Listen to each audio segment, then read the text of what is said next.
આજ સપ્તાહમાં આવ્યો છું. જોઈએ આજ ભત્રીજા લોકો મારા ભાઈના છોકરા લોકોએ એમાં ભાગ લીધો છે. તો જોઈએ ક્યાં છે કેવલની કાકા ફોટા ના પાડતા. નહીં દેખાડો. કેમ નહીં દેખાડું? ले केवल શું સ્માર્ટ લાગે છે, જંગ લડने के लिए तैयार.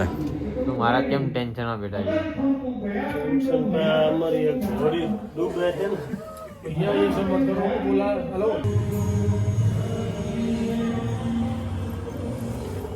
મસ્ત લાગે છે.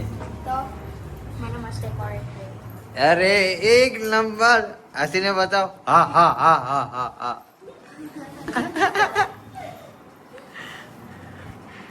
લગન લાગે છે ને?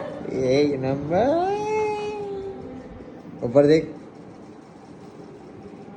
બસ સમજાઈ નહીં वो तो અરે એમ મને બતાડે કે કેવી રીતના તમે બોલો. क्या वक्त तो वीडियो તમને મોકલ્યો ને, આ તો કહું છું. क्या वक्त તો અત્યારે મારી વાત કાઈ બોલવાનું નથી. મારા ગુણ ગાતે શ્રીમદ નારાયણ નારાયણ ત્યારે આવી રીતે આમ એક જ આરે વાગવું જોઈએ. પછી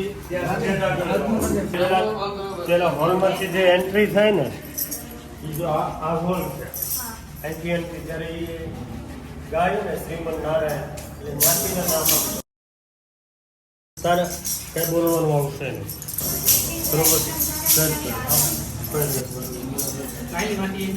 પેલા એન્ટ્રી બતાવે.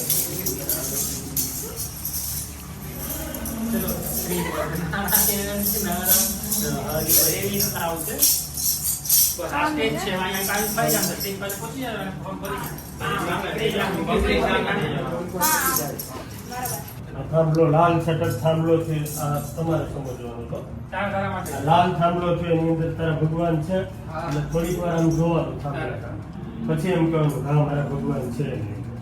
પછી એમાંથી ભગવાન પ્રગટ થાય. તમારું રિએક્શન કેવું દેવાનું અગર એ આમ બોલતો હોય આમ બોલે નહીં એમ નહીં મોઢાનો એક્સપ્રેશન કાંઈ ક્રોધ નથી કરવાનો, હસવાનું નથી, કાંઈ નહીં. નોર્મલ આમ હાથ પકડીને એમ કહે કે આમાં તેના ભગવાન છે, તો કે થોડીક વાર આમ વિચારવાનું, પછી એમ કહેવાનું હા એની અંદર મારા ભગવાન છે. બરોબર? પછી ભગવાન અંદરથી પ્રગટ થાય એટલે સીધા આમ ઘે કરતા એ બધો અવાજ થાય ને તબલાનું નામ છે. બરોબર? સામે યુદ્ધ કરવાનું કે એ બોલે એની સામે ધ્યાન શબ્દો ઉપર ધ્યાન ઈ રાખવાનું. જે બોલે એ તમારે કરવાનું. પછી આવી રીતે આમ ઊભા થઈ જાય. સમજાય?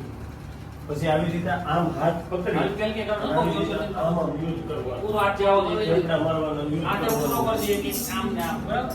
બીજું કઈ કરવાનું નથી. એકાબીજા જોર જોરથી ધક્કા નહીં મારવા માંડતા.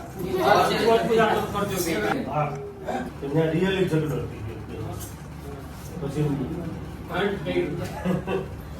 પછી ઈ સીધા તમને આવી રીતે આમ ખુરશી ઉપર બેસીને સીધા અહીં ગોલ મારી ચીઠી કાઢીને ચીઠી વાળે. ચીઠી વાંચી ને તને, પછી વાંચવાનું થાય.